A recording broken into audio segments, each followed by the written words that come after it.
Hello my creative friends! Today we are going to paint tulips, parrot tulips, and I was inspired to paint tulips in this style by my watercolor friend and artist Crystal Tan, who has a lovely channel. You should check it out, Crystal Tan Art.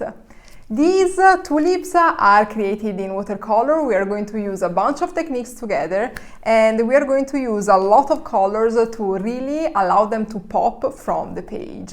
My name is Luisa and this is the Lulu Blue Studio. Let's start painting together. My idea creating these poppies is to create a quite light base and then add brilliant and bright colors as details through the wet on wet technique. So the first thing I'm doing is to mix a little bit of white gouache with a little bit of yellow ochre to create the base of this tulip in the center part of the page. If you don't have white gouache, please go ahead just using, for example, some yellow ochre, very diluted with water. I am using white gouache because it helps me to show you better on the screen how I am creating the first layer. So I've looked at reference pictures of parrot tulips, and this type of flowers have quite thick petals in a sort of elongated round shape. So what you need to take care of when creating tulips is that all of these petals are coming off from the same center, and the way I've created these petals in this moment is by using a flat brush, and in particular the side of the brush, to create these elements. While the first layer of the petals is still wet, I am adding with a round brush in size 6 some more concentrated Quinacridone Magenta with a mixture of Scarlet Red. So I've created on my color palette this sort of red mixture, and I'm using just the tip of my brush to allow this red to blend with the underneath yellow base. You can use any color you prefer to create these lines on your petals. I have used this red mixture because I saw it's very typical of this type of flowers. And so what you need to remember and to practice when you are creating these tulips is to have quite elongated shapes of petals. All the petals are starting from the same center, and remember to leave some white spaces between all of the petals. These are loose style flowers, so I am taking into consideration the overall shape of these parrot tulips, but I'm also using a little bit my imagination and my creativity to paint these flowers. And so, since in this tutorial we are practicing how to paint tulips, I've decided to fill the whole page with many tulips in this style.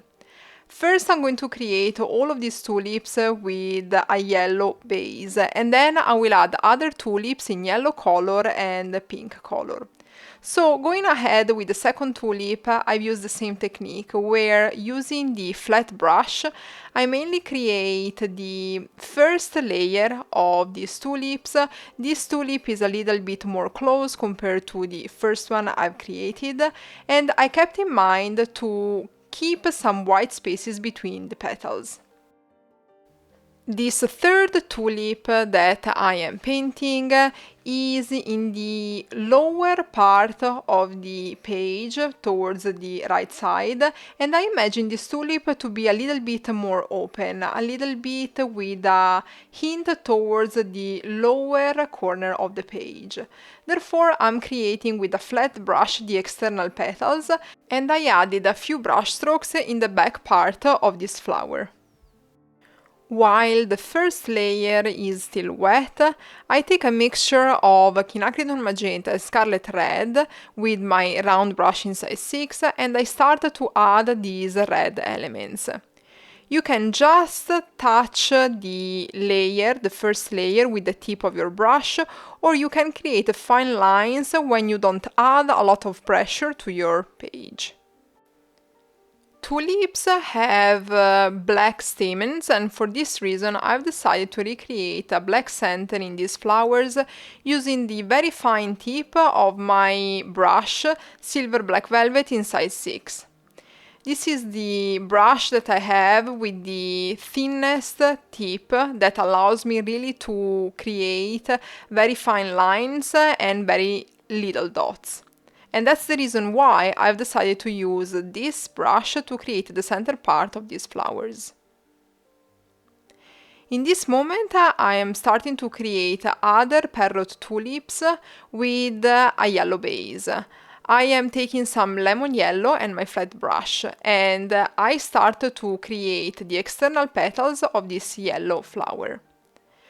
While the base has been created, I start to add a few brush strokes in yellow ochre, which is a darker yellow compared to the yellow lemon that I use for the base, and I also added a few strokes in transparent orange.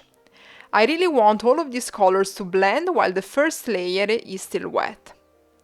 With the same color mixture, I started to create another tulip in the upper left corner of this page.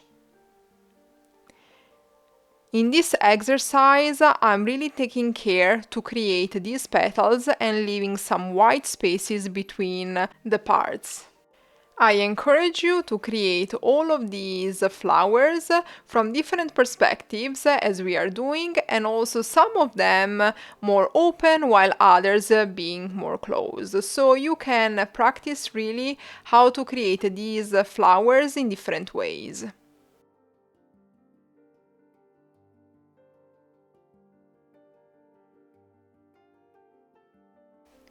If you are looking to learn quickly how to paint loose style flowers in watercolor, then check out my course Floral Art Quick Start. This is the perfect all-in-one watercolor course that helps you to rapidly improve through hands-on lessons with full compositions. You can check out Floral Art Quick Start by clicking on the link in the description down below.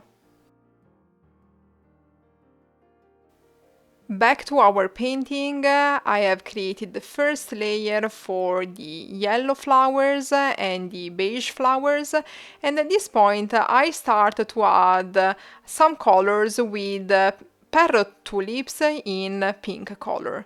This is a mixture of Quinacridone Magenta and Brilliant Opera Rose, where I'm going to add a few brush strokes in transparent orange to really bring these flowers to life.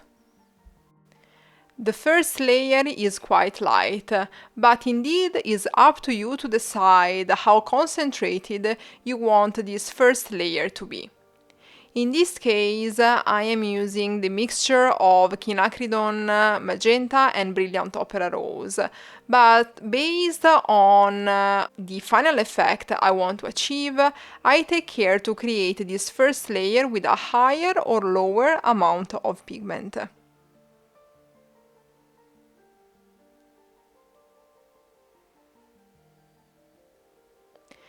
I also mix different percentages of Quinacridone Magenta and Brilliant Opera Rose to create a different color for the base of these pink flowers.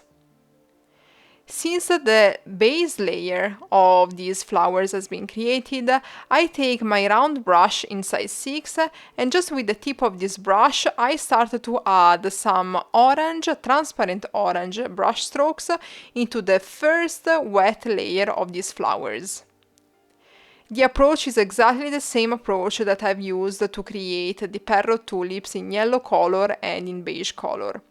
I really like how this transparent orange blends with the Quinacridone Magenta and the Brilliant Opera Rose, and for this reason I've decided to mix together these three colors.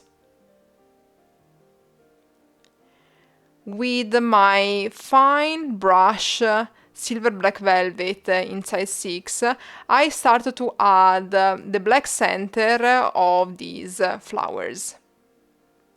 I'm using a little bit of gouache to add these elements because I really want the center to pop from the flowers. Gouache, compared to watercolor paints, is a little bit more opaque, and for this reason I've decided to use this type of paints for my watercolor flower, in particular for the stamen of these flowers.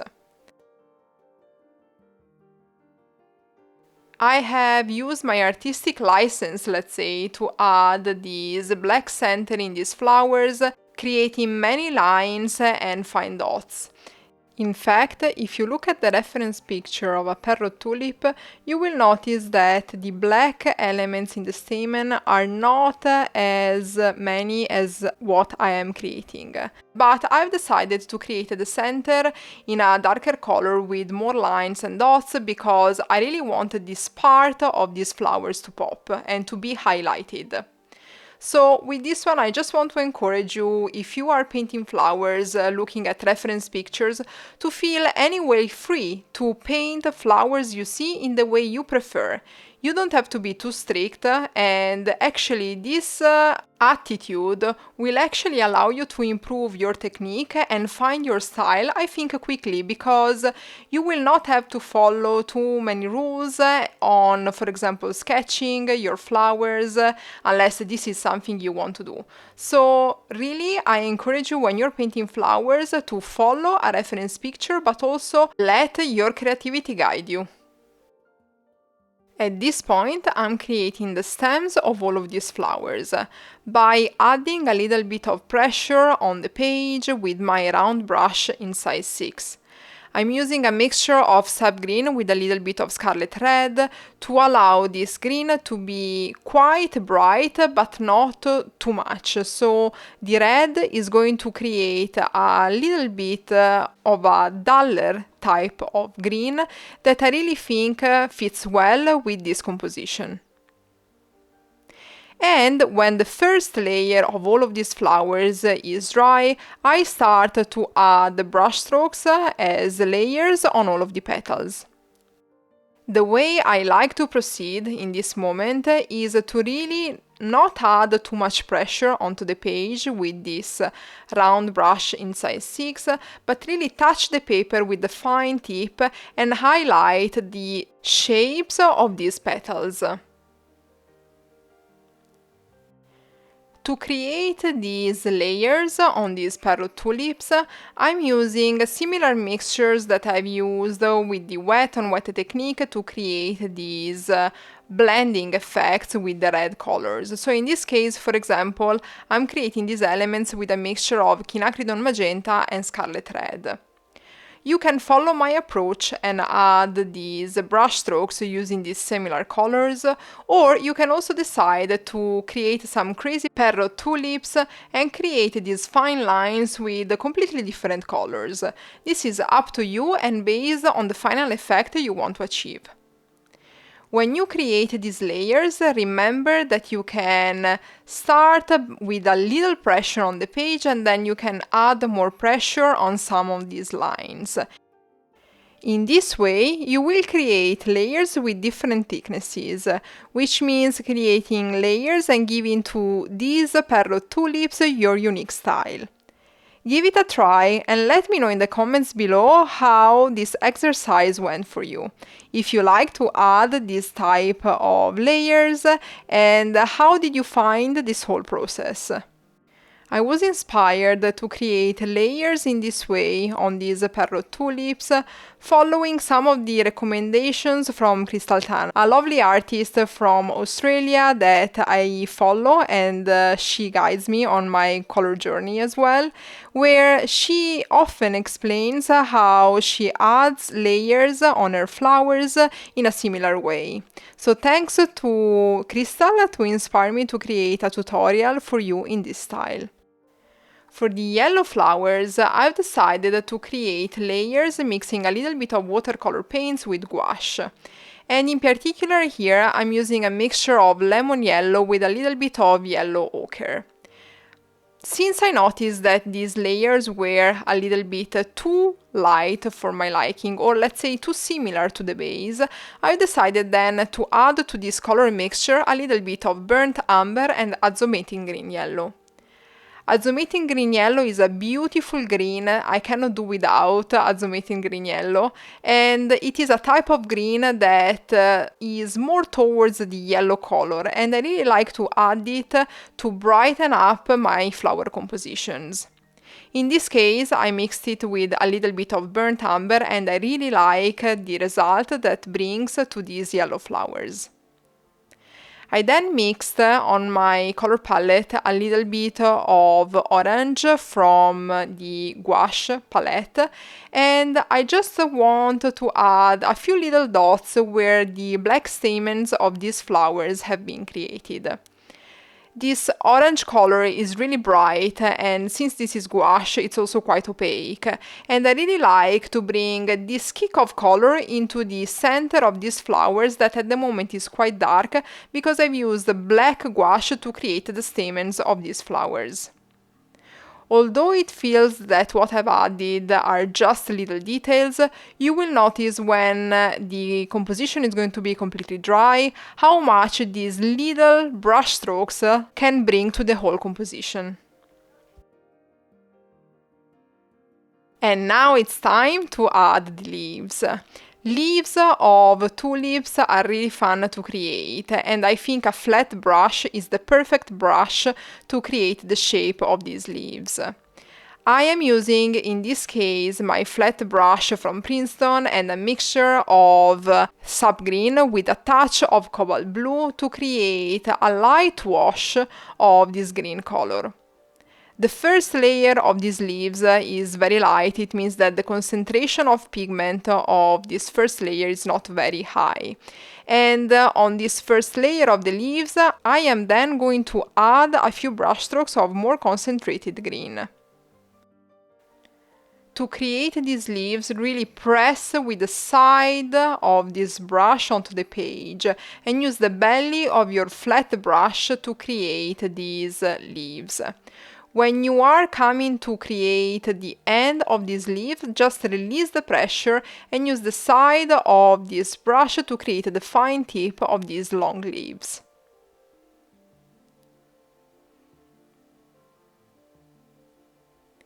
Remember to remove part of the pigment in the cup of water to change the color value of your pigment in order to give to these leaves different intensity of colors. Also remember that while these leaves are still wet, you can always add additional brush strokes of more concentrated greens to allow these different colors to blend while the paint is still wet.